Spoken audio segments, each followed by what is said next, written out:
दोस्तों नमस्ते और आपका स्वागत है हिस्ट्री पैराडॉक्स में, जहां हम इतिहास के उन रहस्यों को खोलते हैं जो विज्ञान को भी हैरान कर देते हैं। आज हम बात करेंगे एक ऐसे पैराडॉक्स की जो 3 अरब साल पुराना है, लेकिन 2025 में क्लाइमेट चेंज से जुड़कर फिर से सुर्खियों में है। यह है फेंट यंग सन पैराडॉक्स। क्या आपने कभी सोचा कि जब सूरज ठंडा और कमजोर था तब पृथ्वी पर पानी और जिंदगी कैसे बची? अगर नहीं तो इस वीडियो को अंत तक देखें, क्योंकि ये रहस्य आपके दिमाग को हिला देगा।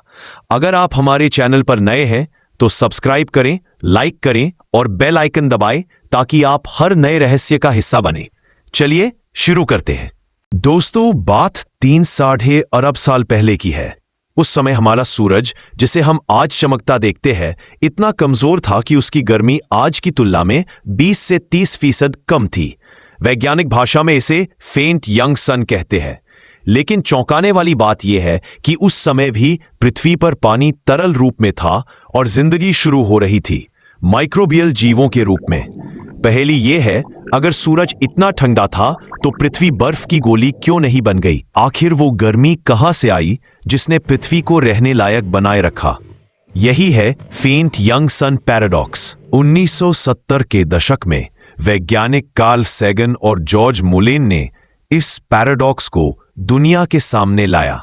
उन्होंने सोलर मॉडल से पाया कि अरबों साल पहले सूरज की रोशनी इतनी कम थी कि पृथ्वी का औसत तापमान -50 डिग्री सेल्सियस होना चाहिए था। लेकिन जियोलॉजिकल रिकॉर्ड्स बताते हैं कि उस समय समुद्र थे और प्राचीन चट्टानों में जीवाश्म भी मिले हैं।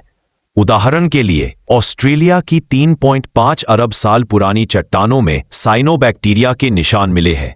ये बैक्टीरिया तभी पनप सकते थे जब पृथ्वी गर्म थी।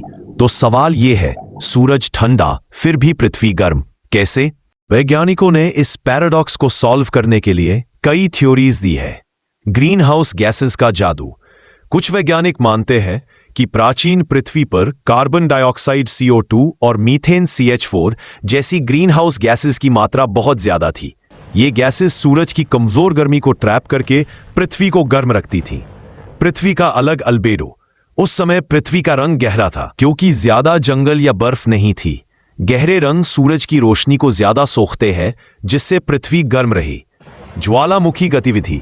प्राचीन पृथ्वी पर ज्वालामुखी बहुत सक्रिय थे जो ग्रीन हाउस गैसेस छोड़ते थे। ये गैसेस पृथ्वी को गर्म करने में मददगार थीं।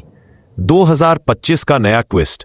हाल ही में नासा और MIT की स्टडीज 2025 अपडेट्स बताती हैं कि शायद पृथ्वी का मैग्नेटिक फील्ड और सोलर विंड्स ने भी गर्मी को बनाए रखने में मदद की।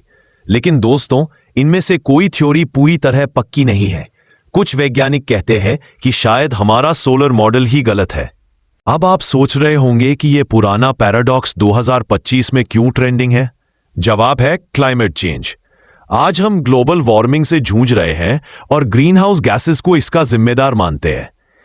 लेकिन फेंट यंग सन पैराडॉक्स बताता है कि अरबों साल पहले यही गैसेस पृथ्वी को बचा रही थी। 2025 में फोर्ब्स और नासा की रिपोर्ट्स दिखाती है कि इस पैराडॉक्स का अध्ययन हमें क्लाइमेट सॉल्यूशंस दे सकता है। जैसे, क्या हम मीथेन को कंट्रोल करके पृथ्वी को बैलेंस कर सकते हैं? या क्या ज्वालामुखी सिमुलेशन से क्लाइमेट मॉडल्स बनाए जा सकते हैं? ये पैराडॉक्स हमें इतिहास से सीख देता है कि पृथ्वी का क्लाइमेट कितना जटिल है। क्या ये पैराडॉक्स सॉल्व हो गया? फिलहाल वैज्ञानिक इस पर रिसर्च कर रहे हैं। 2025 में AI सिमुलेशंस और नासा की नई डेटा एनालिसिस से कुछ जवाब मिल रहे हैं, लेकिन पूरी तरह से रहस्य अनसुलझा है। शायद भविष्य में मंगल ग्रह की स्टडी या एक्सोप्लैनेट्स के डेटा से हमें और सुराग मिले। तो दोस्तों, फेंट यंग सन पैराडॉक्स हमें बताता है कि हमारी पृथ्वी कितनी अनोखी है।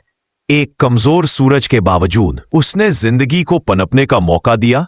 लेकिन सवाल यह है, क्या हम आज पृथ्वी को बचा पाएंगे? कमेंट में बताएं आपको क्या लगता है, क्या यह पैराडॉक्स सॉल्व हो सकता है? अगर आपको यह वीडियो पसंद आया तो लाइक करें, शेयर करें और सब्सक्राइब करना ना भूलें। अगली वीडियो में हम एक और ऐतिहासिक रहस्य खोलेंगे। तब तक के लिए इतिहास के रहस्यों में खोए रहिए। अलविदा।